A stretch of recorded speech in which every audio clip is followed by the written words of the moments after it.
आज हम बात करने वाले हैं सीक्रेट्स को सुरक्षित रखने के एक बिल्कुल नए, क्रांतिकारी तरीके के बारे में।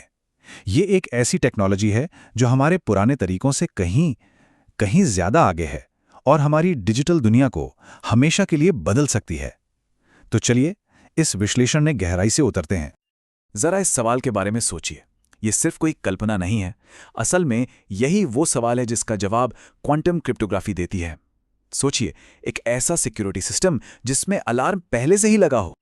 देखिए, अभी होता क्या है, हमारे ईमेल, बैंक खाते, मतलब हमारा सारा का सारा ऑनलाइन डेटा, इसे सुरक्षित रखने के लिए क्लासिकल एन्क्रिप्शन का इस्तेमाल होता है। ये असल में बहुत ही मुश्किल गणित की पहेलियों पर आधारित हैं। इतनी मुश्किल पहेलियां कि आज के जो सबसे तेज सुपर कंप्यूटर्स हैं ना, उन्हें भी इसे सुलझाने में सालों साल लग जाएंगे। अब यहीं पर आता है सबसे बड़ा फर्क। क्लासिकल एन्क्रिप्शन गणित पर टिका है, जिसे एक बहुत पावरफुल कंप्यूटर आज नहीं तो कल तोड़ ही सकता है। लेकिन क्वांटम एन्क्रिप्शन वो तो फिजिक्स के नियमों पर चलता है, प्रकृति के नियमों पर। और यहाँ पर सिक्योरिटी का फंडा ही अलग है। फंडा ये है कि क्वांटम लेवल पर आप किसी भी चीज को सिर्फ देख भी लेना तो आप उसे बदल लेते हैं। जी हाँ, सिर्फ देखने भर से। तो असल में क्वांटम क्रिप्टोग्राफी है क्या? सीधा सा फंडा है, ये प्रकृति के सबसे बुनियादी नियमों का इस्तेमाल करके एक सीक्रेट की या चाबी बनाने और उसे शेयर करने का एक तरीका है। और इससे जो कनेक्शन बनता है वो इतना सेफ है कि थ्योरी में तोड़ा ही नहीं जा सकता।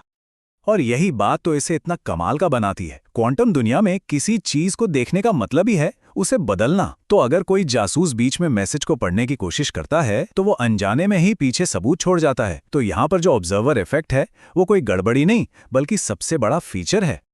अच्छा, ये सब सुनने में थोड़ा कॉम्प्लेक्स लग सकता है, तो चलिए इसे समझने के लिए एक बड़ा मजेदार खेल खेलते हैं। मान लीजिए एक कलर्ड लाइट स्कीम। ये क्वांटम की डिस्ट्रीब्यूशन के पीछे का जो पूरा आइडिया है ना, उसे एकदम आसान बना देगा। तो देखिए, ये खेल कुछ ऐसा है। एक तरफ है एलिस, जो फोटॉन्स की एक सीरीज भेजती है, समझ लीजिए हमारी रंगीन रोशनियां। दूसरी तरफ है बॉब, जो इन रोशनियों को मापता है ताकि वो उस सीरीज को पढ़ सके। इसके बाद दोनों पब्लिक में अपने कुछ रिजल्ट्स को मिलाते हैं, बस ये पक्का करने के लिए कि सब कुछ ठीक ठाक पहुंचा है। अगर कोई गड़बड़ नहीं है तो बस उनके पास एक बिल्कुल सेफ की आ गई। अब इस खेल में एक जासूस को ले आते हैं। चलिए देखते हैं क्या होता है जब कोई जासूस इस बातचीत को सुनने की कोशिश करता है, क्योंकि यहीं तो क्वांटम का असली जादू शुरू होता है। तो होता क्या है, जासूस बीच में इन रोशनियों को देखने की कोशिश करता है, लेकिन जैसा हमने कहा था, फिजिक्स के नियम अपना काम करते हैं। उसे पता भी नहीं चलता और वो कुछ रोशनियों की हालत बदल देता है। तो जब एलिस और बॉब बाद में अपने नोट्स मिलाते हैं तो उन्हें ढेरों गलतियां मिलती हैं। और बस यही गलतियां हैं अलार्म की घंटी। उन्हें फौरन पता चल जाता है कि कोई उनकी बात सुन रहा था। तो वो क्या करते हैं, वो उस पूरी की को फेंक देते हैं और एक नई बिल्कुल सेफ की के साथ दोबारा शुरू करते हैं। तो सबसे जरूरी बात क्या निकली? यही कि सिक्योरिटी सिस्टम के अंदर ही बनी हुई है। कोई बाहर से एंटीवायरस या फायरवॉल लगाने की जरूरत ही नहीं है। यहां तो जासूसी करने की कोशिश ही खुद अपना पर्दाफाश कर देती है ना कमाल? ये तो जैसे प्रकृति का बनाया हुआ एक परफेक्ट जासूसी का जाल है। और सुनिए, ये सब सिर्फ कहानियां या थियरी नहीं है। हाल ही में चीन ने एक सैटेलाइट का इस्तेमाल करके 1200 किलोमीटर से भी ज्यादा दूर एक सिक्योर क्वांटम मैसेज भेजा है। इससे पता चलता है कि ये टेक्नोलॉजी असल दुनिया में कितनी पावरफुल और काम की हो सकती है। तो आज की तारीख में इसे इस्तेमाल कौन कर रहा है?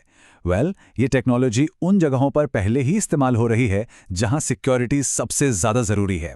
सोचिए, बड़े बड़े बैंक अपने फाइनेंशियल डेटा को बचाने के लिए, सरकारें अपनी टॉप सीक्रेट बातों को सुरक्षित रखने के लिए, और तो और स्पेस एजेंसियां भी इसका इस्तेमाल कर रही हैं ताकि उनका डेटा सेफ रहे।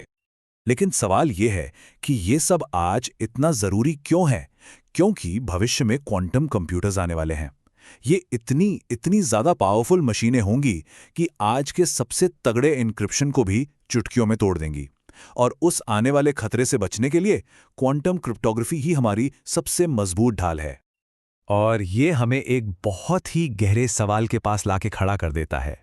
एक ऐसी दुनिया में जहां कोई भी डिजिटल कोड आज नहीं तो कल तोड़ा जा सकता है, क्या हमारी सुरक्षा का भविष्य इंसानों के बनाए गणित पर नहीं, बल्कि प्रकृति के उन बुनियादी और अटूट नियमों पर निर्भर करेगा?